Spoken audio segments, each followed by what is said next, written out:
Hello students, இன்னைக்கோட செஷன்ல வந்து நாம weekly test 2 ஓட क्वेश्चंस டிஸ்கஸ் பண்ண போறோம். நேத்து வந்து நீங்க வீக்லி டெஸ்ட் 2 அட்டெண்ட் பண்ணிருப்பீங்கன்னு நினைக்கிறேன். சோ அதோட ஆன்சர்ஸ் வந்து நம்ம இந்த செஷன்ல டிஸ்கஸ் பண்ணலாம். சோ ஃபர்ஸ்ட் क्वेश्चन பாப்போம். Amla juice is rich with vitamin C. இது வந்து क्वेश्चन வந்து SSC CGL 3/12/2022 ல கொடுத்திருக்காங்க. சோ நீங்க இந்த மாதிரி எல்லா क्वेश्चंस கூடயும் எப்ப அந்த क्वेश्चन கேட்டிருக்காங்க ப்ரீவியஸ் இயர்ல இருந்து क्वेश्चंस கொடுத்திருந்தேனா எப்ப கேட்டிருக்காங்கன்ற டீடைல்ஸ் கொடுத்திருப்பேன். அதர்வைஸ் நானே சில क्वेश्चंस எடுத்து கொடுத்திருப்பேன். You can note that and use it for your exercise. So இங்க பாத்தீங்கன்னா amla juice is rich with vitamin C அப்படின்னு சொல்லி இந்த क्वेश्चन இருக்கு. ஆக்சுவலா எப்பவுமே இஸ் ரிச் அப்படின்னு கொடுத்திருந்தாலே நம்ம வந்து ரிச் இன் அப்படின்னு தான் நம்ம எழுதுவோம். வித் அப்படிங்கிற preposition நம்ம யூஸ் பண்ண மாட்டோம். ஸோ அதனால it has to be replaced with in அப்படிங்கிற preposition. So he is rich in, this food is rich in minerals, this food is rich in vitamins. அந்த மாதிரி நம்ம சொல்லும் போது எல்லாத்துக்குமே நம்ம in தான் வழக்கமா யூஸ் பண்ணுவோம். That is the rule. So இதுக்கான ஆப்ஷன் வந்து is rich with அப்படிங்கிறது தப்பு, is rich in அப்படிங்க மாத்திரதா இதுக்கு ரைட்டான ஆன்சர். ஓகேங்களா? ஸோ நெக்ஸ்ட் கொஸ்டினுக்கு போவோம். I had walked for most of the day to Kanpur and then get on the train by Mumbai. So இதில் பாருங்க அகெயின் இதுலேயும் ஒரு ப்ரெப்போசிஷனல் எரர் இருக்கு. அவர் வந்து மோஸ்ட் ஆஃப் த டே வந்து நான் கான்பூருக்கு நடந்து போவேன் அப்படின்னு சொல்லியிருக்காரு. ஸோ இங்கே வந்து டு கான்பூர் அப்படின்னு யூஸ் பண்ணியிருக்காரு. And then get on the train by Mumbai. அதுக்கப்புறம் நான் அங்கேருந்து என்ன பண்ணுவேன் அப்படின்னா மும்பைக்கு ட்ரெயினில் போவேன், மும்பைக்கு போகிற ட்ரெயினில் ஏறி போவேன் அப்படின்னு சொல்கிறாரு. பட் மும்பைக்கு போகிற ட்ரெயின் அவங்க எப்படி சொல்லியிருக்காங்க? பை மும்பைன்னு சொல்லியிருக்காங்க. That is wrong. We have to use to Mumbai. So இந்த பார்ட் ஆஃப் த சென்டென்ஸ் தான் வந்து ராங். இதில் வந்து நம்ம டு மும்பை அப்படின்னு மாற்றணும். ஓகேங்களா? எங்கே போகுதுங்கிறத சொல்கிறதுனால டு அப்படிங்கிற ப்ரெப்போசிஷன் தான் நம்ம யூஸ் பண்ணணும். There can be precious diamonds and metals in the surface just below you. So இதில் பார்த்தீங்கன்னா உங்களுக்கு கீழே இருக்கிற சர்ஃபேஸில் வந்து நிறைய ப்ரெஷியஸ் டைமண்ட்ஸ் மெட்டல்ஸ் இருக்கலாம். ஐ மீன் எங்கே வேணால் இருக்கலாம். நம்ம இப்போ நின்றுட்டு இருக்கிற இடத்துல கூட நிறைய ப்ரெஷியஸான டைமண்ட்ஸ் மெட்டல்ஸ் எல்லாமே கிடைக்கலாம். ஓகேங்களா? ஸோ எப்பவுமே நம்ம சர்ஃபேஸ்னு சொல்லும் போது நம்ம சர்ஃபேஸ்க்கு கீழே நிற்கல, சர்ஃபேஸ் இந்த சர்ஃபேஸ் நம்ம சொல்லவே கூடாது. எப்பவுமே நம்ம சர்ஃபேஸோட மேலே தான் நிற்போம். ஓகேங்களா? ஸோ அதனால நம்ம எப்பவுமே ஆன் அப்படிங்கிற ப்ரெப்போசிஷன் தான் இதுக்கு வந்து யூஸ் பண்ணோம். ஸோ இங்கே வந்து தப்பான பார்ட் இந்த சென்டென்சஸ் திஸ் இந்த சர்ஃபேஸ் கிடையாது. It should be on the surface. Surface அப்படின்னா இதுதான். ஸோ இதுக்கு மேலே தான் ஒருத்தங்க if somebody is standing they will be standing on the surface தானே தவிர இந்த சர்ஃபேஸ் கிடையாது. ஓகேங்களா? So next question number 4.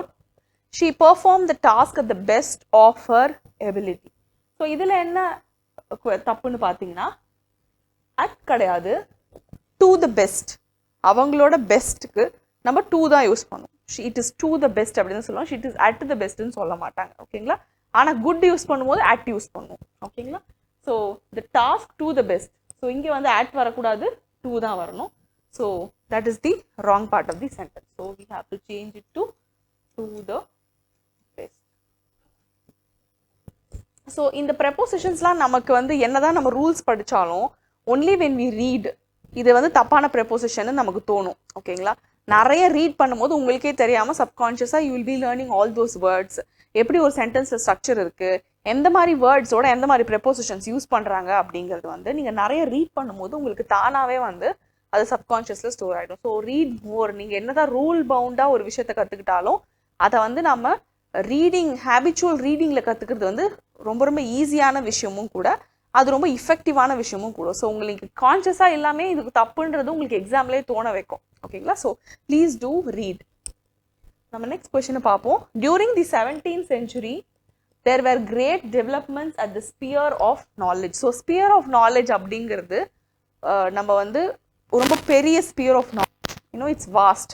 நம்ம ஒரு வாஸ்டான விஷயத்துக்கு ஆக்ட் யூஸ் பண்ண மாட்டோம், இன் தான் யூஸ் பண்ணுவோம். ஸோ இந்த ஸ்பியர் ஆஃப் நாலேஜ் அப்படின்னு சொல்லணும். அதே மாதிரி ஸோ இங்கே வந்து we have to change it to at the sphere வந்து in the sphere of knowledge.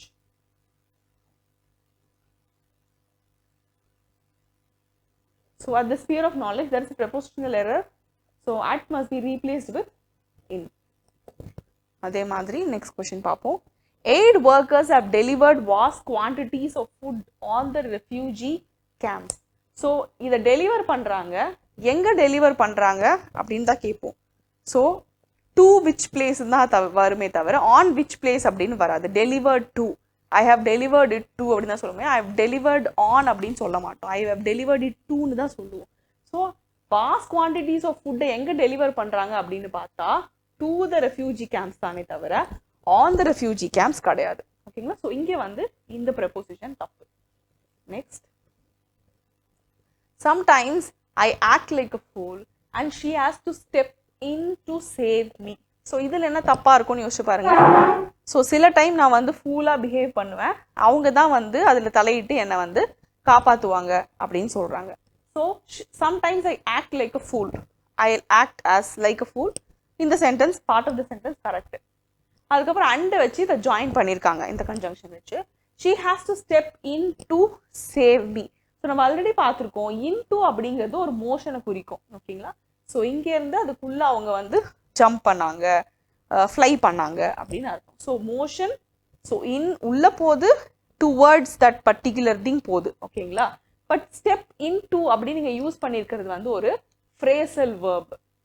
ஓகேங்களா? ஸோ இங்கே என்ன பண்ணணும், ஸோ நம்ம என்ன பண்ணணும், ஸ்டெப் இன் அப்படிங்கிறத இங்கே வரணும். To save me, to save அப்படிங்கிறது டு இன்ஃபினிட்டிவ். ஓகேங்களா? எதுக்காக வராங்க, டு சேவ் பண்ணுறதுக்கு. சேவுங்கிறது இங்கே ஒரு வேர்ப். ஸோ அப்புறம் நம்ம என்ன பண்ணணும், ஸ்டெப் இன் அப்படிங்கிறத யூஸ் பண்ணணும். ஸ்டெப் இன் அப்படிங்கிறது வந்து she has to involve her self in, அதில் வந்து அவங்க இன்வால்வ் ஆகணும், அதில் வந்து அவங்க வந்தால் தான் நான் வந்து இதுலேருந்து தப்பிப்பேன். சேவ் பண்ணுறதுக்கு அவங்க வரணும். அந்த இன்வால்வ்மெண்ட்டை குறிக்கிறதா வந்து, அந்த ஹெல்ப்பை குறிக்கிறதா வந்து ஸ்டெப் இன். ஓகேங்களா? அதுக்குள்ளே வர்றது. So it should be step in to save me. So இன்க்கும் டூக்கும் ஒரு கேப் இருக்கணும். Okay, this is not in to which denotes the movement, this is in and to, two different words. இங்கே வந்து இது டு இன்ஃபினிட்டிவோட ப்ரெப்போசிஷன் டூவா வருது, இங்கே வந்து இங்கே ஃப்ரேசல் வேர்போட ஐ மீன் ஸ்டெப்போட கூட வந்து ப்ரெப்போசிஷனாக வருது. ஓகேங்களா? ஃப்ரேசல் வேர்பாக வருது. ஸோ நெக்ஸ்ட் சென்டென்ஸ் பார்ப்போம். Elizabeth beat her rival with a gold medal in the 2021 Summer Olympics. So இதோட மீனிங் பாருங்களேன். ஸோ எலிசபெத் அப்படிங்கிறவங்க அவங்களோட ரைவலை பீட் பண்ணிடுறாங்க. ஸோ பீட்டோட past tense beat. Elizabeth beat her rival with a gold medal. So gold மெடலை வச்சு அவங்கள தோக்கடிக்கிறாங்களா? இல்லை. எப்படி அவங்க ரெண்டு பேருமே கோல்டு மெடலுக்காக தான் விளையாடுறாங்க. So there is some problem with this preposition. So அவங்க ரெண்டு பேருமே கோல்டு மெடல், அதாவது எலிசபெத்தும் வந்து கோல்டு மெடலுக்காக தான் விளையாடுறாங்க. So they are playing for the gold medal. அவங்களோட ரைவலும் என்ன பண்ணுறாங்க, அந்த கோல்டு மெடலுக்காக தான் விளையாடுறாங்க. ஸோ அவங்கள எப்படி தோக்கடிச்சாங்க, அந்த கோல்டு மெடலை ஜெயிச்சு அவங்கள தோக்கடிச்சாங்க. அப்போது நம்ம என்ன மாதிரியான ப்ரெப்போசிஷன் யூஸ் பண்ணோம் அப்படின்னு பார்த்தீங்கன்னா ஃபார் அப்படிங்கிறத யூஸ் பண்ணோம். ஏன்னா அவங்க ரெண்டு பேருமே எதுக்காக வந்து விளையாடினாங்க, ஃபார் த கோல்டு மெடல் தான் விளையாடினாங்க. Okay, so it should be for. Okay, so next sentence பார்ப்போம். ஸோ நெக்ஸ்ட் சென்டென்ஸில் India has joined the global fight among tax evasion. So இங்கே பாருங்களேன், among tax evasion-ஆ, tax evasion அப்படிங்கிறவங்க ஒரு குரூப் கிடையாது. ஓகேங்களா? டாக்ஸ் எவேஷனுக்கு எதிராக தான் இவங்க ஃபைட்டையே பண்ணுறாங்க. அப்போ among அப்படிங்கிற விஷயத்த ப்ரெப்போசிஷனை நம்ம யூஸ் பண்ணக்கூடாது.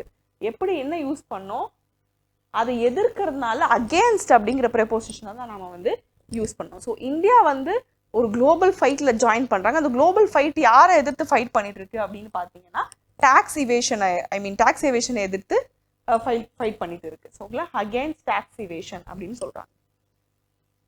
Sometimes we interact to people who are close minded and not willing to listen. So நம்ம ஆல்ரெடி பார்த்துருக்கோம், டாக் டு அப்படின்னு யூஸ் பண்ணுவோம். ஓகேங்களா? I was talking to her அப்படின்னு சொல்லுவோம். அதே மாதிரி இன்டராக்ட்னு வந்துச்சுன்னா வித்து தான் வரும்.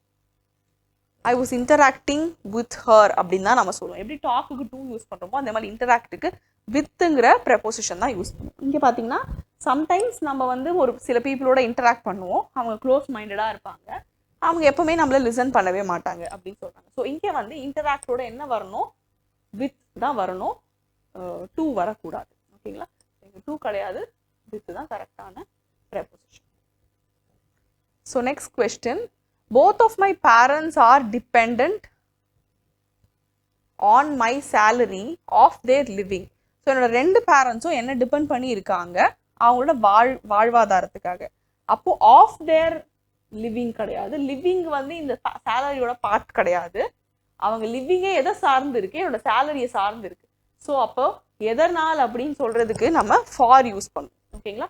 So both of my parents are depend on my salary for their living. So அவங்க வாழ்றதுக்கு என்னோட சேலரியை தான் அவங்க சார்ந்து இருக்காங்க அப்படின்னு சொல்றாங்க.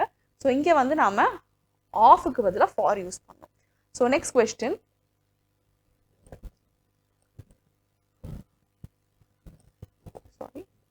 thunderstorms develop in hot, humid tropical areas like India much too frequently. So இங்கே பாருங்க, thunderstorms வந்து ஹாட்டான, ஹியூமிடான இல்லை ட்ராபிக்கல் ஏரியாஸ் இந்தியா மாதிரியான இடத்துல வந்து அதிகமாக ஃப்ரீக்வெண்ட்டாக வந்து thunderstorms உருவாகுது அப்படின்னு சொல்கிறாங்க. இங்கே நம்ம யூஸ் பண்ணியிருக்கிற இந்த டூ அப்படிங்கிற ப்ரெப்போசிஷன் தப்பு. நம்ம இங்கே என்ன யூஸ் பண்ணோம் அப்படின்னா டூ அப்படிங்கிற அட்வர்ப் ஆஃப் எவ்வளோ டிகிரின்னு சொல்லுவோம்ல, டூ ஃப்ரீக்வெண்ட்லி அப்படின்னு அட்வர்ப் ஆஃப் டிகிரி யூஸ் பண்ணோம். ஓகேங்களா? ஸோ டூனா ரொம்ப அப்படின்னு நெகட்டிவ் சென்ஸ்லையும் நம்ம டூ யூஸ் பண்ணுவோம். பட் இந்த சென்டென்ஸை பொறுத்த வரைக்கும் ரொம்ப அதிக ஃப்ரீக்வெண்ட்டாக நடக்குது, அதிகமான முறை வந்து thunderstorms ஏற்படுது இந்த மாதிரி ஹாட், ஹியூமிட் அண்ட் ட்ராபிக்கல் கண்ட்ரீஸில் அப்படின்னு சொல்ல வரும். So we should replace this preposition with the adverb TOO. ஓகேங்களா? ஸோ இந்த மாதிரி வந்து நமக்கு சின்ன ஒரு சேஞ்ச் இருக்கிற மாதிரியான வேர்ட்ஸ் கொடுத்து நம்மளை வந்து கன்ஃபியூஸ் பண்ணுவாங்க. So we should be very very conscious. Take care for keep your valuables safely. So keep அப்படிங்கிறது வந்து இங்கே வேர்பாக வந்திருக்கு. ஸோ வேர்ப் வரும்போது டேக் கேர் ஃபாரின் வரப்போகிறது இல்லை. இங்கே வேர்ப் வரும்போது நம்ம இங்கே we can guess that it is a to infinitive. So take care to இன்ஃபினிட்டிவ்னாலே to plus base form of the verb வரும். அதாவது V1 நம்ம யூஸ் பண்ணுவோம். உங்களோட வேல்யூபிள்ஸை வந்து சேஃபாக பார்த்துக்கோங்க, ஸோ சேஃபாக கீப் பண்ண வச்சுக்கோங்க அப்படின்னு சொல்கிறாங்க. So take care to keep அப்படிங்கிறது தான் வந்து இதுக்கு வந்து கரெக்டான ஆன்சராக இருக்கும். ஏன்னா டு ஃபார் கீப் அப்படிங்கிறது எந்த விதத்துலையுமே it does not make sense. ஓகேங்களா? ஃபார் கீப்பிங்னு கூட நம்ம மாற்றலாம் கிராமட்டிக்கலி, பட் வந்து அது கொஞ்சம் ஆடாக இருக்கும் அந்த சென்டென்ஸ். டு கீப் அப்படிங்கிறது தான் வந்து கரெக்டான சூட் ஆகிற சென்டென்ஸாக இருக்கும். So anyway there is an error in this part of the sentence. Sorry.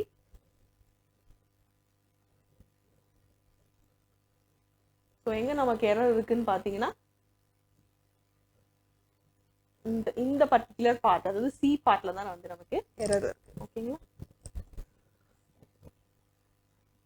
So next வந்து I ordered an online gift for my friend at her birthday அப்படின்னு சொல்றாங்க. at her birthday கிடையாது, ஏதாவது ஒரு பர்டிகுலர் டே, கிறிஸ்மஸ், தீபாவளி, ஒரு பர்டிகுலரான டே நம்ம mention பண்றோம் அப்படின்னு சொன்னா அதுக்கு வந்து நம்ம ஆன் அப்படிங்கிற ப்ரெப்போசிஷனை தான் யூஸ் பண்ணுவோம். ஓகேங்களா? ஸோ அப்போ வந்து at அப்படிங்கிறது வரக்கூடாது, நம்ம என்ன யூஸ் பண்ணோம், ஆன் அப்படிங்கிறத யூஸ் பண்ணோம். at 10 AM அப்படின்னு சொன்னா நம்ம வந்து அங்க at யூஸ் பண்ணலாம். ஆனா இங்கே வந்து ஒரு டேவை குறிக்கும் போது நம்ம ஆன் தான் யூஸ் பண்ணோம். ஓகேங்களா? ஸோ ஆன் மண்டே, டியூஸ்டே மாதிரி ஆன் ஆர் பர்த்டே தான் we should use. ஓகேங்களா? So it has to be replaced, this one at has to be replaced by on. அடுத்த சென்டென்ஸ் போவோம். question number 15, we should focus on only one thing in a time. So in a time கிடையாது, நம்ம ஒரு particular point of டைமை பற்றி பேசிட்டு இருக்கோம் அப்படி இல்லைங்களா? அப்போ நம்ம என்ன யூஸ் பண்ணோம், இன் யூஸ் பண்ணக்கூடாது. இன்னும் வந்து ஒரு லார்ஜ் பீரியட் ஆஃப் டைமுக்கு தான் நம்ம யூஸ் பண்ணுவோம். அட்டை தான் வந்து ஒரு பர்டிகுலர் பீரியட் ஆஃப் டைமுக்கு யூஸ் பண்ணுவோம். லைக் எந்த டைம்ல நான் உன்னை பார்க்க வரேன், எந்த டைம்ல அந்த மீட்டிங் இருக்கு அப்படின்னு சொல்லி. ஸோ அட் அ டைம், ஒரு நேரத்துல ஒரு விஷயத்துல தான் கான்சென்ட்ரேட் பண்ணோம் அப்படின்னும் போது அட் இங்கே வந்து ஆர்டிக்கலும் மாறும். அட் அ டைம், ஒரு நேரத்துல ஒன்று தான் பண்ணும்போது அப்போ அட் அ டைம் அப்படின்னு இது மாறும். ஓகேங்களா? So it should be replaced by at a time. Next sentence, I paid the plumber for repair the pipes. So இங்கே பார்த்தீங்கன்னா இந்த சென்டென்ஸில் ஃபார் ரிப்பேர், ஃபார் வந்திருக்கு, அது பக்கத்தில் நம்ம வேர்ப் யூஸ் பண்ணுறோம். ஸோ அது வந்து தப்பு. நம்ம என்ன பண்ணிடணும், ஒன்று டு ரிப்பேர் த ஹவுஸ்.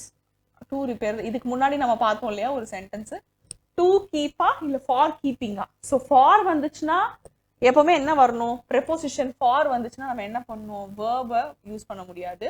வேர்பை வந்து ஜெரண்டா யூஸ் பண்ணலாம். ஜெரண்டா என்ன பண்ணும், அது நவுனா மாறிடும். ஓகேங்களா, it should be followed by a noun தானே ப்ரெப்போசிஷன். ஸோ ஜெரண்டா என்ன பண்ணுவோம், வேர்பு பிளஸ் ஐஎன்ஜி யூஸ் பண்ணுவோம். ஸோ அதனால தான் நான் முன்னாடி சொன்னேன் ஃபார் கீப்பிங்னு யூஸ் பண்ணலாம், இல்லை டு கீப்னு யூஸ் பண்ணலாம்.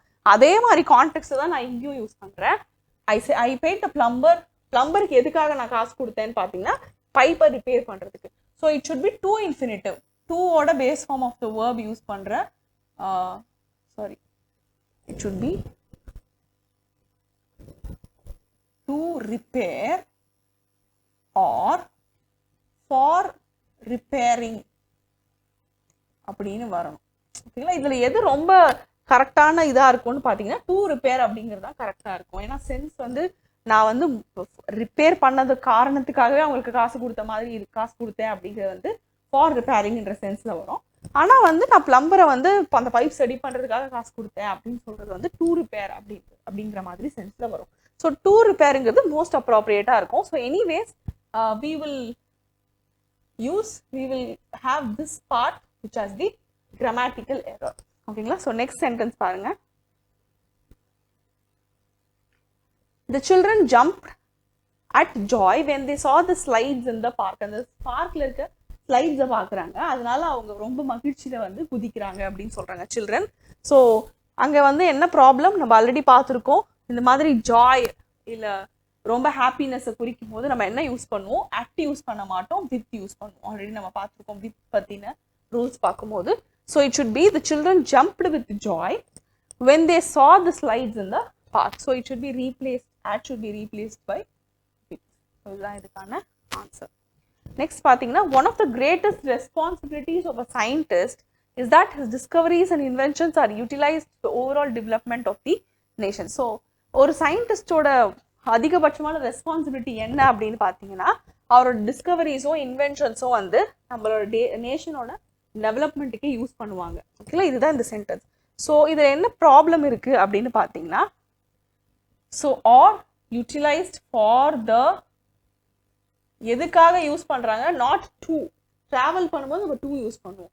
எதுக்காக அப்படின்னு சொல்லும்போது நம்ம எப்பவுமே பார்த்துருக்கோம் ஃபார் யூஸ் பண்ணுவோம். I am making this cake for my mom's birthday. ஓகேங்களா, ஸோ ஃபார் யூஸ் பண்ணும். I am making this cake for my mom.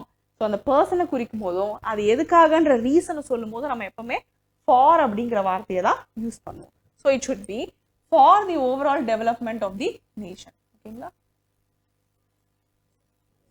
Then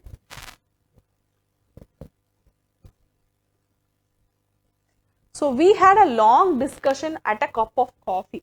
so இது வந்து ரொம்ப இம்பார்ட்டண்ட்டான ஒரு ப்ரெப்போசிஷன். அட் அப்படிங்கிறத யூஸ் பண்ணக்கூடாது. நாங்கள் ஒரு லாங் டிஸ்கஷன் வந்து பண்ணோம் எப்போ நாங்கள் காஃபி சாப்பிடும் பொழுது. ஓகேங்களா, அப்படி இருக்கிற போது ஒரு விஷயம் நடந்து கொண்டே இன்னொரு விஷயம் நடக்குது அப்படின்னு சொல்லும்போது நம்ம ஓவர் அப்படின்னு சொல்லுவோம்.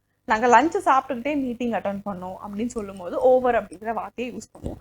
அதே மாதிரி எங்கெல்லாம் நம்ம யூஸ் பண்ணுவோம் அப்படின்னு பார்த்தீங்கன்னா, ஒரு டிஸ்கஷன், ஒரு மீட்டிங், இந்த மீல் சாப்பிட்டுட்டு இருக்கும் போதே இதை பண்ணோம், நான் மீல் சாப்பிட்டுட்டு இருக்கும் போதே ஃபோன் பேசினேன், அப்போ ஓவர் அப்படிங்கிறத நம்ம யூஸ் பண்ணுவோம். எங்கே யூஸ் பண்ணுவோம், the preposition over is used to indicate that discussion took place during the time that coffee was being consumed. So discussion எப்போ நடந்துச்சு, காஃபி குடிச்சிட்டு இருக்கும்போது. ஸோ இது ரெண்டுமே வந்து ஒன்றா நடக்குது. ஓகேங்களா, ஸோ எப்போ நம்ம அதை யூஸ் பண்ணோம்னு பார்த்தீங்கன்னா, it's suggest setting or circumstances when the coffee serves as a backdrop. அதாவது காஃபி குடிக்க போகிறோம், அப்பயே நாங்கள் வந்து டிஸ்கஷன் நடத்திட்டோம். ஸோ அப்போ காஃபி குடிக்கிறது இல்லை வந்து இந்த டின்னர் சாப்பிட்றது, அந்த மீல் சாப்பிட்றது தான் அதோட பேக்ட்ராப்பாக இருக்குது. இல்லை அதுதான் வந்து இதை அக்காம்பனி பண்ணுது.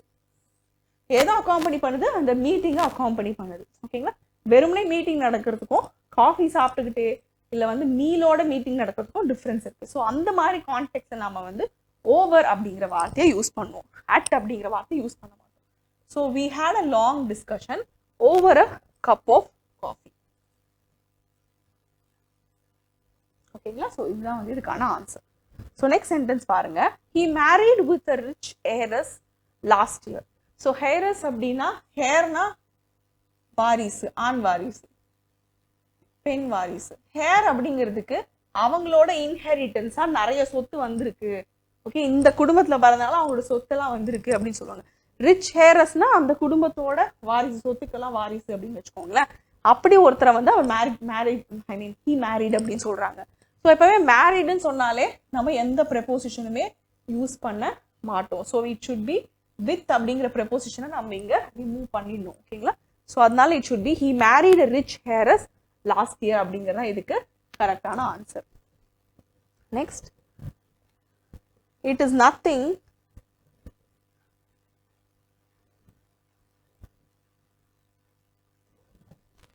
okay, so it is nothing else than sheer foolishness that you have decided to resign. so இங்க பாத்தீங்கன்னா than அப்படிங்கிற வார்த்தை யூஸ் பண்ணிருக்காங்க. it is nothing else than கிடையாது, but யூஸ் பண்ணும். it is nothing else but sheer foolishness. அது வந்து வேற எதுவும் கிடையாது, ஆனால் else but அப்படிங்கிறது யூஸ் பண்றோம். so it is nothing else but sheer foolishness that you have decided to resign. so நீ டிசைட் பண்ணது வேற ஒன்றும் கிடையாது, அது முழுக்க முழுக்க உன்னோட foolishness தான் அப்படின்னு சொல்றாங்க. so thanக்கு பதிலா we should replace but.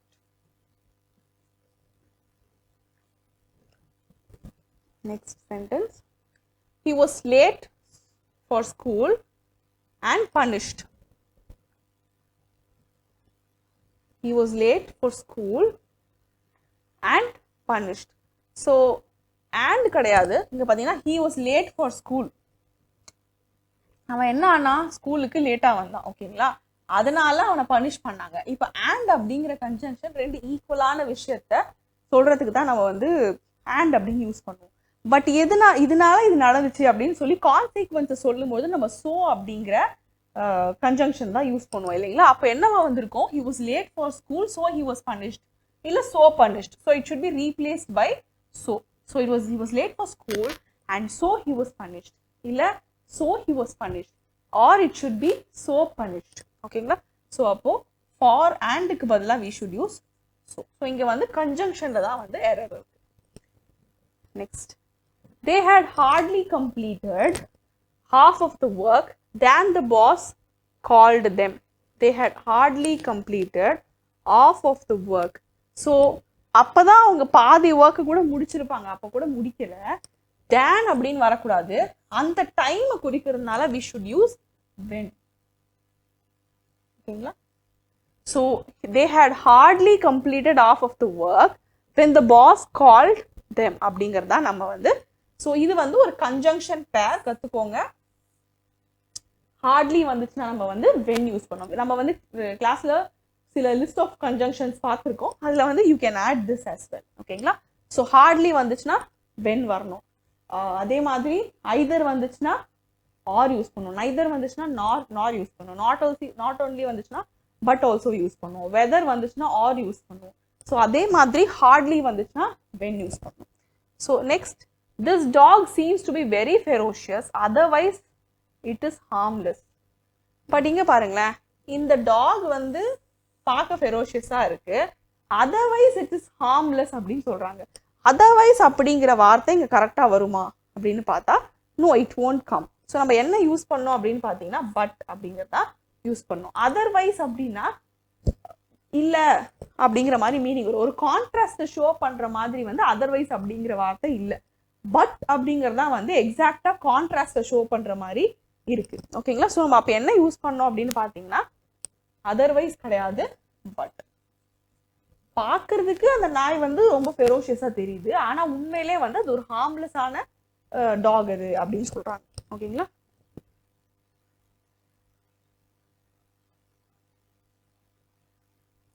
So next sentence, the bus broke down because we had to walk some distance.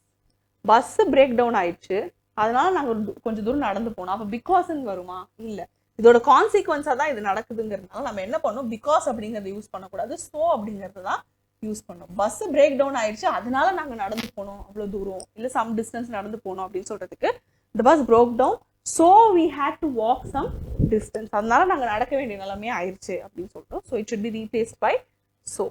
Smita was offered the job although having qualifications. நம்ம although, despite and we have seen in spite of. ஓகேங்களா, மூணுமே நம்ம ஒரே மாதிரியான காரணத்துக்கு தான் use பண்ணணும்னு பார்த்துருக்கோம். என்னது, இருந்த பொழுதிலும் அப்படின்னு சொல்லி, அப்படி இருந்த பொழுதிலும் இது நடந்துச்சு அப்படின்னு சொல்லுவோம். பட் although வந்து நம்ம ஒரு கிளாஸோட தான் யூஸ் பண்ணுவோம். ஆனால் இங்கே பாருங்க, having no qualifications அப்படின்னு நமக்கு ஒரு phrase வந்திருக்கு. ஸோ phrase வரும்போது நம்ம despite இல்லை in spite of யூஸ் பண்ணுவோம். இங்கே வந்து we can use in spite of or இல்லை despite. So we'll use despite here. So although அப்படிங்கிறது வந்து தப்பான விஷயம். ஸ்மிதா வந்து அவங்களுக்கு வந்து குவாலிஃபிகேஷன் இல்லைனாலும் அவங்களுக்கு வந்து அந்த ஜாபை ஆஃபர் பண்ணாங்க அப்படின்னு சொல்றாங்க. ஓகேங்களா, so although should be replaced by despite. So despite that, okay, so it should be Smita was offered the job despite having no qualifications. அப்படிங்கிறதா இதுக்கு கரெக்டான ஆன்சர். ஸோ நெக்ஸ்ட் சென்டென்ஸ் பார்ப்போம். She must decide whether she will attend the seminar or not attending it. So எப்பவுமே இந்த மாதிரி பார்க்கும்போது whether or நம்ம use பண்றோம். இதுல கரெக்டா யூஸ் பண்ணிருக்காங்க. She must decide whether she will attend the seminar or not attending it. So இங்கே பாருங்களேன், she will attend the seminar அப்படின்னு ஃபியூச்சர்ல வந்திருக்கு. or not attending it அப்படின்னு கண்டினியூஸ் டென்ஸ்ல கொடுத்துருக்காங்க. ஓகேங்களா, ஸோ இது வந்து ஒரு சென்டென்ஸ்ல இந்த மாதிரி parallel மேக் பண்றோம் அப்படின்னா ரெண்டுமே ஒரே டென்ஸ்ல இருக்கணும். ஸோ இங்க என்ன வரணும், so or attend the seminar or not அப்படின்னு வரணும். or not ஓட இதை நம்ம முடிச்சுட்டோம்னா it will come as or will not அப்படிங்கிற மீனிங்ல வரும். or will not attend அப்படிங்கிற மீனிங்ல வரும். ஸோ அதை தான் நம்ம எப்படி ஷார்ட்டா எழுதுறோம் அப்படின்னு பார்த்தீங்கன்னா or not அப்படின்னு எழுதுறோம். not attending it அப்படிங்கிறது இதுக்கு பேரலான ஒரு டென்ஸை கொண்டு வரல, அதே மாதிரி ஒரு டென்ஸை கொண்டு வரல. ஓகேங்களா, ஸோ அதனால she must decide whether she will attend the seminar or not. So or not அப்படிங்கிறது எது சொல்லுது, or she will not அப்படிங்கிறத சொல்லுது. So it is a parallel. Next sentence, she is good in playing the piano. So இது நமக்கு நல்லா தெரிஞ்ச rule தான். குட்னு வந்தாலே we are good at something தான், good in something கிடையாது. So it should be replaced. in அப்படிங்கிற preposition-ஐ நம்ம at அப்படிங்கிற preposition-ஆல replace பண்ணணும். So it should be she is good at playing the piano. Okay, so next நம்ம பார்க்க போற sentence வந்து 29th question. He cannot attend the meeting as well as he must complete the project by tonight. So இங்க வந்து பார்த்தீங்கன்னா அவர் வந்து meeting attend பண்ண முடியாது. ஏன் அப்படின்னு சொன்னா அவருக்கு வந்து இந்த ப்ராஜெக்டை இன்னைக்கு நைட்டுக்குள்ள கம்ப்ளீட் பண்ணணும் அப்படிங்கிற ஒரு டாஸ்க் இருக்கு அப்படின்னு சொல்றாங்க. பட் இங்க யூஸ் பண்ணியிருக்கிற கன்ஜங்ஷன் பார்த்தீங்கன்னா ஆஸ் வெல் எஸ் அப்படின்னு இருக்கு. ஸோ ஆஸ் வெல் எஸ்னா நம்ம வந்து இதையும் பண்ணணும் அதையும் பண்ணணுங்கிற சென்ஸ்ல தான் யூஸ் பண்ணுவோம். பட் இங்கே வந்து ஒன்றுத்த பண்ண முடியாது ஏன்னா இன்னொரு ஒர்க் இருக்கு அப்படின்னு சொல்றாங்க. ஸோ அப்போ வந்து இது கரெக்டான வேர்ட் கிடையாது. நம்ம என்ன யூஸ் பண்ணோம் அப்படின்னு பார்த்தீங்கன்னா பிகாஸ் அப்படிங்கிற கன்ஜங்ஷன் யூஸ் பண்ணணும். ஏன் இதுதான் வந்து ரீசனை சொல்லுது, எதனால அப்படின்னு ரீசன் சொல்றதுனால நம்ம பிகாஸ் யூஸ் பண்ணோம். So we are using because அப்படின்னு சொல்லி அதுக்கான காரணத்தை சொல்றோம். ஓகேங்களா, so it should be replaced. எதை ரீப்ளேஸ் பண்ணோம், ஆஸ் வெல் ஆஸ்ங்கிறத பிகாஸ்ல ரீப்ளேஸ் பண்ணோம். So it should be the right answer. Next, she likes to read not only fiction but poetry in her free time. So நம்ம already படிச்சிருக்கோம், not only அப்படின்னு வந்தாலே நம்ம என்ன use பண்ணோம், பட் ஆல்சோ. இது மட்டும் இல்லை அதையும் அவங்க பண்ணுவாங்க அப்படின்னு சொல்லி நம்ம ஒரு கோரிலேட்டிவ் கன்ஜங்ஷன் யூஸ் பண்ணுவோம். So she likes to read not only fiction but also poetry. அவங்க ஃபிக்ஷன் மட்டும் படிக்கிறது விரும்ப மாட்டாங்க, போய்ட்ரியும் படிப்பாங்க. எப்போ, அவங்களோட ஃப்ரீ டைம்ல அப்படின்னு சொல்றோம். So it should be replaced, but should be replaced by but also. He runs very quicker than his brother in the race. So நம்ம வந்து adjectives and adverbs பார்க்கும்போது இதை படிச்சிருக்கோம். ஸோ வெரி அப்படிங்கிறதுக்கும், so we have seen very and much. So very much அப்படின்னு சொல்லி ரெண்டு adverbs பார்த்துருக்கோம்.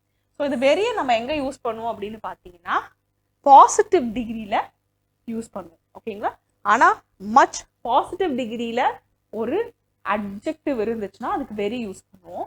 அதே மாதிரி ஒரு வேர்ட் வந்து வேர்பு பிளஸ் ஐஎன்ஜி இருக்கும்போது அதுக்கு நம்ம வெரி யூஸ் பண்ணுவோம். பாசிட்டிவ் டிகிரியில அட்ஜெக்டிவ் இருக்கும்போது அதுக்கு நம்ம வெரி யூஸ் பண்ணுவோம். இதுவே நம்ம பார்ட்டிசிபிள்ல இருக்கும் பொழுது பார்ட்டிசிபிளுக்கு முன்னாடி நம்ம என்ன யூஸ் பண்ணுவோம்,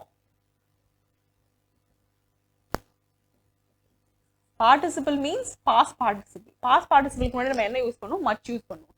அதே மாதிரி adjective and adverb comparative டிகிரியில் இருக்கும்பொழுது நம்ம எதை யூஸ் பண்ணுவோம் அப்படின்னு பார்த்தீங்கன்னா மச் யூஸ் பண்ணுவோம். ஓகேங்களா? ஸோ கம்பேரிட்டிவ் டிகிரியில் தான் நம்ம வந்து மச் யூஸ் பண்ணுவோம். ஸோ அதனால இங்கே பாருங்களேன், கம்பேரிட்டிவ் டிகிரியில் இருக்கு. He runs quicker than his brother in the race. So he runs இது வந்து ஒரு adverb. என்ன adverb பார்த்தீங்கன்னா கம்பேரிட்டிவ் டிகிரியில் இருக்கு. ஏன்னா than யூஸ் பண்ணியிருக்கோம், குவிக்கர்னு மாற்றிருக்கோம். ஸோ நம்ம என்ன பண்ணுவோம், இதுக்கு மச் அப்படிங்கிற வார்த்தையை கொடுப்போம். மச் அப்படிங்கிற இன்னொரு adverb யூஸ் பண்ணுவோம். So he runs much quicker than his brother in the race. So it should be not very but much. So that is the answer.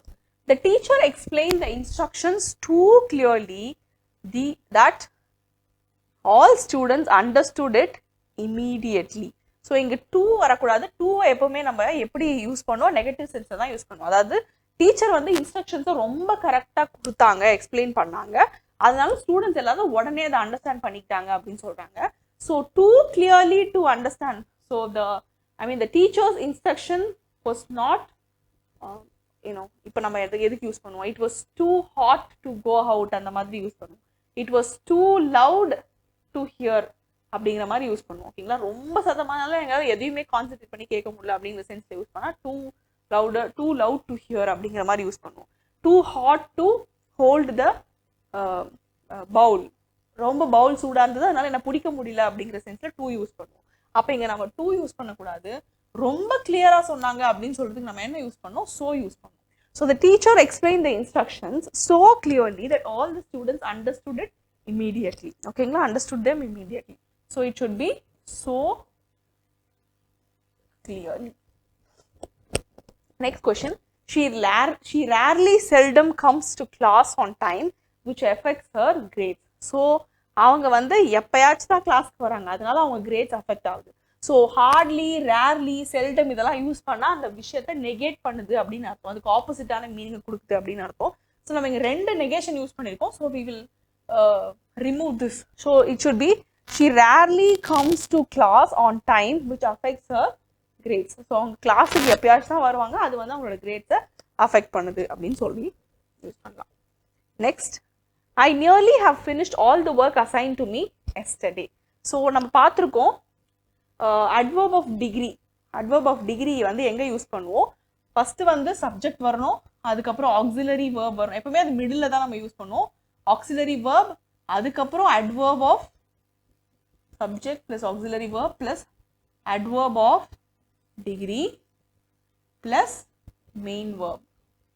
ஏன்னா இந்த மெயின் வேர்பை தான் வந்து இதுக்கு வந்து மாடிஃபை பண்ணுது. ஸோ அந்த மெயின் வேர்புக்கு முன்னாடி தான் நம்ம எப்பவுமே என்ன யூஸ் பண்ணுவோம், adverb of degree யூஸ் பண்ணுவோம். ஏன்னா என்ன டிகிரிக்கு அது நடக்குதுன்னு சொல்லுவோம். ஸோ அதனால இங்கே என்ன தப்பாக வந்திருக்குன்னு பார்த்தீங்கன்னா, நான் வந்து எனக்கு கொடுத்த ஒர்க்கை ஆல்மோஸ்ட் நான் முடிச்சிட்டேன், ரொம்ப கிட்ட நியர்லி ஃபினிஷ்ட் என்னோட அசைன்மெண்ட்டை, எனக்கு அசைன் பண்ண ஒர்க்கை, அதுவும் எப்போ முடிச்சேன், நேற்றே முடிச்சிட்டேன் அப்படின்னு சொல்கிறாங்க.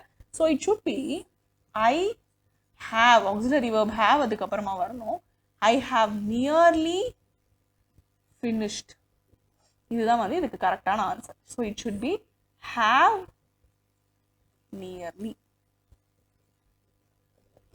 நெக்ஸ்ட் கொஸ்டின் பாருங்க. they discuss the issue very hardly during the meeting. இப்போதான் நான் சொன்னேன் hardly, scarcely, seldomலாம் வந்துச்சுன்னா நெகட்டிவான மீனிங் வரும்.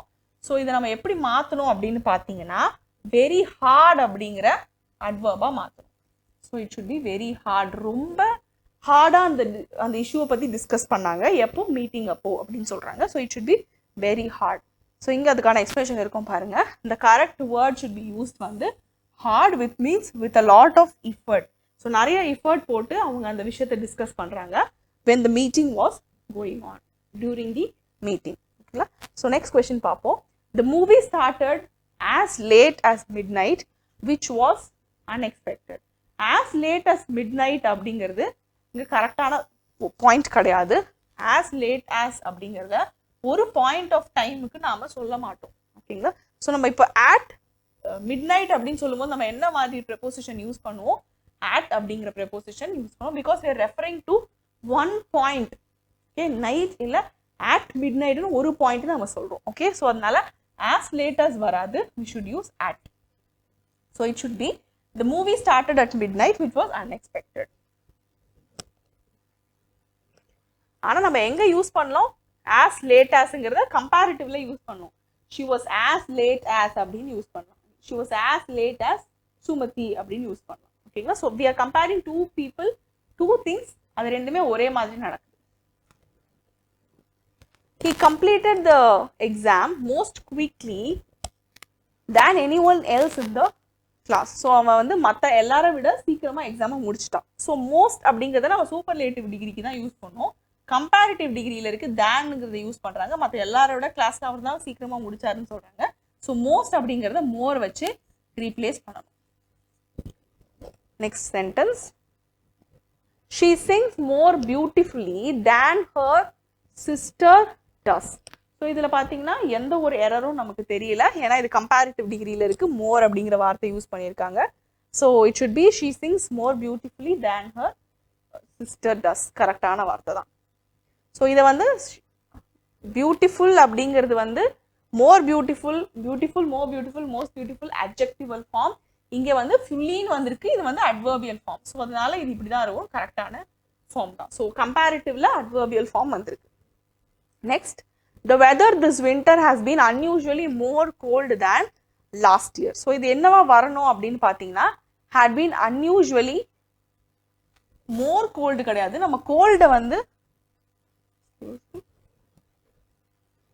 கம்பேரிட்டிவ் டிகிரியில நம்ம கோல்டு யூஸ் பண்ண நம்ம என்ன வார்த்தை யூஸ் பண்ணுவோம்? கோல்டை வந்து கோல்டர் அப்படின்னு மாற்றுவோம். ஸோ நம்ம வந்து நிறைய சிலபிள் இருக்கிற வார்த்தையை தான் வந்து நம்ம மோர் மோஸ்ட் வச்சு யூஸ் பண்ணுவோம். இப்போ கோல்டு அப்படிங்கிறது ஒரே சிலபிள் தான் அப்படிங்கிறதுனால நம்ம என்னவா மாற்றிருப்போம்? கோல்டர் அப்படின்னு மாற்றிப்போம். மோர் கோல்ட் கிடையாது. So it should be Coulter. So எப்படி இந்த சென்டென்ஸ் வரணும் அப்படின்னு பார்த்தீங்கன்னா, the weather this winter has been unusually colder than last year. Colder compared to last year. So it should be colder compared to last year. Colder than last year. So இதை வந்து இப்படி இதுக்கான meaning இப்படி கொடுக்குது அப்படின்னு சொல்லி கொடுத்துருக்காங்க. If she would have studied harder, she could have passed the exam. So இங்கே பாருங்க, நம்ம வந்து இஃப் கிளாஸ் படிச்சிருக்கோம். இங்கே வந்து கரெக்டான டென்ஸ் யூஸ் பண்ணியிருக்காங்க. சப்ஜெக்ட் பிளஸ் வுட்டோ இல்லை குட்டோ யூஸ் பண்ணி plus have plus verb 3 use பண்ணியிருக்காங்க. ஆனால் இங்கே பாருங்களேன், இந்த மாதிரி யூஸ் பண்ணால் had பிளஸ் verb 3 தான் நம்ம யூஸ் பண்ணோம். அப்போ நமக்கு என்ன வரும் இந்த சென்டென்ஸ்ன்னு பார்த்தீங்கன்னா, if she had studied, so என்ன வரும்? she had பிளஸ் ஸ்டடீடு வரும். அவங்க மட்டும் கரெக்ட் நல்லா படிச்சிருந்தாங்கன்னா அவங்க எக்ஸாமில் பாஸ் பண்ணியிருப்பாங்க, பாஸ் பண்ணலாம். ஓகேங்களா? ஸோ அதுக்காக நம்ம ஹேட் பிளஸ் ஸ்டடீடு யூஸ் பண்ணுவோம். ஓகேங்களா? This is third form of if clause, third conditional clause. If you will come to the party I will introduce you to the friends. So இது வந்து first conditional sentence. First கண்டிஷனல்ஸ்க்கு நம்ம என்ன use பண்ணுவோம்? Subject. So if கிளாஸ்ல என்ன இருக்கணும்? Subject plus simple present tense இருந்துச்சுன்னா மெயின் கிளாஸ்ல என்ன இருக்கும்? Subject plus will plus verb first ஃபார்ம்ல இருக்கணும். ஆனால் இங்கே பாருங்க, இஃப் பிளஸ் வில் கம்னு இருக்கு. இது சிம்பிள் பாஸ்ட் டென்ஸ்ல பார்த்தணும். ஸோ அது என்னவா வரும்? If you come to the party I will introduce you to my friends. So if you come to the party I will introduce you to my friends அப்படின்னு வரணும். அடுத்த question பாருங்க, if he had known about the traffic he would have left earlier. So இது வந்து third conditional sentence. கரெக்டாக பாருங்க, இஃபோட subject இருக்கு, had இருக்கு, பிளஸ் verb 3 இருக்கு, which means this is past perfect. இந்த சைடு என்ன வரணும்? Subject plus would plus present perfect வரணும். present perfectனா என்ன வரும்? have பிளஸ் verb 3 வரும். கரெக்டா பாருங்க, இஃபோட he had known இருக்கு, அதாவது past perfect இருக்கு, about the traffic. heயோட would இருக்கு, have left அதாவது present participle இருக்கு. ஸோ இந்த சென்டென்ஸ்ல எரரே கிடையாது. எனக்கு மட்டும் முன்னாடியே டிராஃபிக் பத்தி தெரிஞ்சிருந்தா நான் வந்து he would have left, அவருக்கு மட்டும் தெரிஞ்சிருந்தா டிராஃபிக் பத்தி அவர் சீக்கிரமா கிளம்பியிருப்பாரு அப்படின்னு சொல்றாங்க. if they would have arrived on time they wouldn't have missed the beginning of the movie. So again பார்த்தீங்கன்னா நமக்கு தேர்ட் கண்டிஷனல் சென்டென்ஸ் கொடுத்துருக்காங்க. இங்கே அந்த ஸ்ட்ரக்சரை கரெக்டாக ஃபாலோ பண்ணியிருக்காங்க. தேயோட would யூஸ் பண்ணியிருக்காங்க, இது நெகேட் பண்ணியிருக்காங்க, have யூஸ் பண்ணியிருக்காங்க, verb 3 யூஸ் பண்ணியிருக்காங்க. பட் இங்கே என்ன யூஸ் பண்ணியிருக்கணும், ifோட சப்ஜெக்ட் யூஸ் பண்ணியிருக்கோம், சப்ஜெக்ட்டுக்கு அப்புறம் பாஸ்ட் பார்ட்டிசிபிள் யூஸ் பண்ணிக்கணும். இந்த பாஸ்ட் பார்ட்டிசிபிள் மாற்ற என்னவா ஆகும், had arrived அப்படின்னு ஆகும். ஸோ இப்போ நம்ம என்ன யூஸ் பண்ணோம், if they had arrived on time they wouldn't have missed the beginning of the movie. இப்போ அவங்க மட்டும் கரெக்ட் டைமுக்கு வந்திருந்தாங்கன்னா அந்த மூவியோட பிகினிங் பார்ட்டை அவங்க மிஸ் பண்ணியிருக்க மாட்டாங்க அப்படின்னு வரும். if I had enough money I will buy a new car. So இங்கே பாருங்க, இங்கே if I had enough moneyன்னு இருக்கு, I will buy a new carன்னு இங்கே இருக்கு. என்கிட்ட மட்டும் நிறைய காசு இருந்திருந்தா நான் வந்து புது கார் வாங்கியிருப்பேன் நெக்ஸ்ட் மந்த் அப்படின்னு சொல்றாங்க. ஸோ இது வந்து கரெக்டாக வந்திருக்கு, என்கிட்ட காசு இருந்திருந்தா அப்படின்னு சொல்றாங்க. I would buy a new car next month. So நான் வந்து புது கார் வாங்குவேன் நெக்ஸ்ட் மந்த் அப்படின்னு சொல்லுவாங்க. So I would buy. So இது என்ன கண்டிஷனல்னு பார்த்தீங்கன்னா, had வந்தாலே நம்ம பாஸ்ட் பார்ட்டிசிபிள் அப்படின்னு நினைக்கக்கூடாது. இது வந்து பாஸ்ட் டென்ஸ்ல வந்திருக்கு. ஏன்னா I had money இதுல வந்து hadக்கு அப்புறம் நம்ம எந்த வேர்பையுமே யூஸ் பண்ணல. அப்ப had அப்படிங்கிறது தான் இங்க மெயின் வேர்ப், have ஓட பாஸ்ட் ஃபார்ம்ல வந்திருக்கு. ஸோ அப்ப பாத்தீங்கன்னா இது second conditional. Okay, so if plus subject plus past வந்துச்சுன்னா என்ன பண்ணும், சப்ஜெக்ட் பிளஸ் would பிளஸ் வேர்போட பேஸ் ஃபார்ம் யூஸ் பண்ணணும். ஸோ இங்க பாத்தீங்கன்னா I would buy a new car அப்படிங்கிறது இதுக்கு கரெக்டான ஆன்சர். ஸோ will கிடையாது, would. ஸோ நெக்ஸ்ட் சென்டென்ஸ் பார்ப்போம். if you will finish homework you can go to the party. So இங்கே இது வந்து ஃபர்ஸ்ட் கண்டிஷனல் சென்டென்ஸ்ல வந்திருக்கு. நீ மட்டும் ஹோம்ஒர்க்கை முடிச்சிட்டனா you can go to the party. அப்போ நம்ம ஃபர்ஸ்ட் கண்டிஷனல்ல இது செகண்ட் பார்ட் ஓகே, நம்ம ஏதாவது ஒரு மோடல் ஆக்சிலரியோட verb 1 யூஸ் பண்ணுவோம். ஆனால் இங்கே பாருங்க, if you ஓட will வந்திருக்கு, will வரக்கூடாது. if you finish your homework you can go to the party அப்படிங்கிறது தான் இதுக்கு கரெக்டான answer. So next sentence, if he had left earlier he could have avoided the traffic. So இது வந்து third conditional sentence பாருங்க. This is third conditional. So structure பாருங்க, if plus subject plus past perfect. So இங்கே வந்து main கிளாஸ்ல subject plus could இல்லை would plus have plus past participle, that is V3 form of the verb. So இங்கே பார்த்தீங்கன்னா if plus subject he had left அப்படின்னு past participle கொடுத்துருக்காங்க earlier. he again main கிளாஸ்ல subject plus could use பண்ணியிருக்காங்க, have ஓட V3 யூஸ் பண்ணியிருக்காங்க. So it's the correct form of the sentence. So hence there is no error in this sentence. Next question. Okay, 47th sentence. If you mix blue and yellow you get green.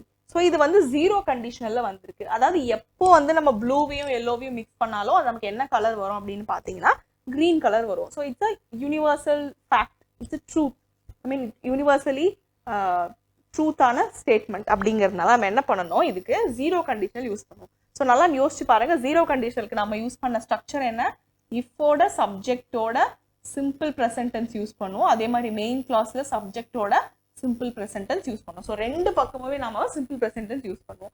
So இந்த sentence பாருங்க, if you mix blue and yellow you get green. So கரெக்டாக use பண்ணிருக்காங்க. If you மிக்ஸ்ங்கிறது simple present tense, blue and yellow you get அப்படிங்கிறது simple present tense. So இது ரெண்டுமே கரெக்டான கிளாஸ்ல யூஸ் பண்ணிருக்காங்க, ரெண்டுமே கரெக்டான டென்ஸ் யூஸ் பண்ணிருக்காங்க. So hence there is no error in this sentence. So next sentence பார்ப்போம். அதே மாதிரி if the temperature drops below freezing water freezes. freezing டெம்பரேச்சருக்கு கீழே போச்சுன்னா, தட் இஸ் 0 டிகிரிக்கு கீழே போச்சுன்னு வச்சுக்கோங்களேன், அப்போ வாட்டர் வந்து ஃப்ரீஸ் ஆகிடும் அப்படின்னு சொல்றாங்க. அப்போ இது வந்து ஒரு யூனிவர்சல் ட்ரூத் அப்படிங்கிறதுனால again we have to use zero conditional. So இப்போதான் நம்ம ஜீரோ கண்டிஷனலுக்கான ஸ்ட்ரக்சர் பார்த்தோம். இஃபோட சப்ஜெக்ட் இருக்கணும், if the temperature subject, drops the temperatureங்கிறது singular, third person singular. So drops அப்படிங்கிறது வேர்போட எஸ் வந்திருக்கு. So it's simple present tense. Below freezing, okay, அப்போ என்ன ஆகுது, சப்ஜெக்ட் பிளஸ் வேர்ப். என்ன வேர்ப், சிம்பிள் ப்ரெசன்ட் டென்ஸ்ல verb.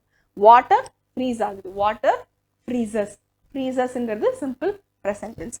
So hence we have no error in this sentence. ஓகேங்களா. Sometimes இதில் வந்து வாட்டர் வில் ஃப்ரீஸ்ன்னு கொடுத்து கேட்பாங்க. அப்போ வந்து நம்ம அந்த வில் ஃப்ரீஸுங்கிறது தப்பு, the verb should be changed to freezes அப்படிங்கிறது நமக்கு தெரியணும். ஓகேங்களா. So 49th question, they are excited about go to the concert. So நம்ம எப்பயுமே பார்த்துருக்கோம் ப்ரெப்போசிஷன் நம்ம யூஸ் பண்ணாலே ப்ரெப்போசிஷன்ஸ்க்கு அடுத்து என்ன யூஸ் பண்ணோம். So if we use any preposition, நம்ம ப்ரெப்போசிஷனோட டெஃபினிஷனே பார்த்துருக்கோம். It should be followed by a noun or a pronoun. So இங்கே பார்த்தீங்கன்னா கோ அப்படின்னு ஒரு வேர்பை யூஸ் பண்ணியிருக்காங்க. ஸோ கோன்றது என்ன? Verb. About go to the concert. So இப்போ நம்ம பேச போகிறது அவங்க எக்ஸைட்டடாக இருக்காங்க எதனால அவங்க கான்சர்ட்டுக்கு போகிறத பற்றி. அப்போ நம்ம கோவை என்னவா மாற்றணும் அப்படின்னு பார்த்தீங்கன்னா கோ ப்ளஸ் ஐஎன்ஜி. நம்ம நான் ஃபைனட் வேர்ப்ஸ் படிச்சிருக்கோம். அதில் வந்து நம்ம இன்ஃபினிட்டிவ்ஸ் படிச்சிருக்கோம். இன்ஃபினிட்டிவ் ஜெரண்ட் எல்லாம் படிச்சிருக்கோம். ஜெரண்ட் அப்படிங்கிறது தான் நம்ம நவுன் ஃபார்மில் யூஸ் பண்ணுவோம். ஸ்விம்ம ஸ்விம்மிங்கு, பிளேயிங்னு மாற்றுவோம். ஸோ அந்த மாதிரி கோவை என்னவா மாற்றுறோம்? கோயிங்காக மாற்றி ஜெரண்டாக இங்கே யூஸ் பண்ண போகிறோம். ஜெரண்டாக இருந்தால் அது நவுனாக இருக்கும். ஸோ எப்பவுமே ஒரு ப்ரெப்போசிஷனை வந்து ஒரு நவுன் இல்லை ப்ரோனவுன் தான் ஃபாலோ பண்ணும். ஸோ அதனால it should be replaced by their excited about going to the concert அப்படிங்கிற வார்த்தையோட ரீப்ளேஸ் பண்ணும். That is the answer for this question. So we have almost come to the last question. He is responsible of the project. Of அப்படிங்கிறது ஒரு பொருளோட ஒரு பகுதி இதுன்னு சொல்றதுக்கு தான் வந்து நம்ம ஆஃப் யூஸ் பண்ணுவோம். ஒரு விஷயத்துக்கு காரணம் அப்படின்னு சொன்னால் we made this arrangement for him, அவருக்காக நாங்கள் பண்ணோம், இல்லை அந்த விஷயத்துக்காக பண்ணோம் அப்படின்னு சொல்றதுக்கு நம்ம ஃபார் தான் யூஸ் பண்ணுவோம் அப்படின்னு பார்த்துருக்கோம். ஸோ இங்கே ஆஃப் வரக்கூடாது. இந்த ப்ராஜெக்ட்டுக்கு ரெஸ்பான்சிபிள் யாரு? அவர் தான். ஸோ அப்போ நம்ம என்ன பண்ணணும்? ஃபார் அப்படிங்கிற வார்த்தையை யூஸ் பண்ணணும். ஸோ இங்கே கரெக்டான ப்ரெப்போசிஷன் எது? ரெஸ்பான்சிபிளுக்கு for, not of. So it should be replaced by for. So he is responsible for the project. So with that we have come to the end of today's session. So நாளைக்கு வந்து நாம conjunctionsோட part 2 பார்க்க போறோம். And we are also going to look at interjections. அதுக்கப்புறம் நாம அடுத்தடுத்து articles பார்க்க போறோம். And also subject verb agreement. நம்ம subject verb agreement படிச்சிருந்தாலும் சில subject verb agreement காமனான ரூல்ஸை வந்து நம்ம மிஸ் பண்ணிப்போம். அதெல்லாம் நம்ம திருப்பி பார்க்க போறோம். அதுக்கப்புறம் we will it will be followed by direct indirect narration and active and passive voices. So இந்த ஆன்சர்ஸ் எல்லாம் உங்களுக்கு கிளியராக இருந்திருக்கும்னு நினைக்கிறேன். இந்த எக்ஸ்ப்ளனேஷன்ஸும் உங்களுக்கு ஆன்சர்ஸோட இருக்கும் when you check in the app. Please இது எல்லாத்தையும் சேவ் பண்ணி வச்சுக்கோங்க. டவுன்லோட் பண்ணி அடிக்கடி வந்து நீங்கள் பார்த்துட்டே இருந்தீங்கன்னா இந்த ரூல்ஸ் வந்து நீங்கள் மறக்கவே மாட்டீங்க. So thank you, keep practising. I'll meet you tomorrow in the morning. See you then. Have a happy evening.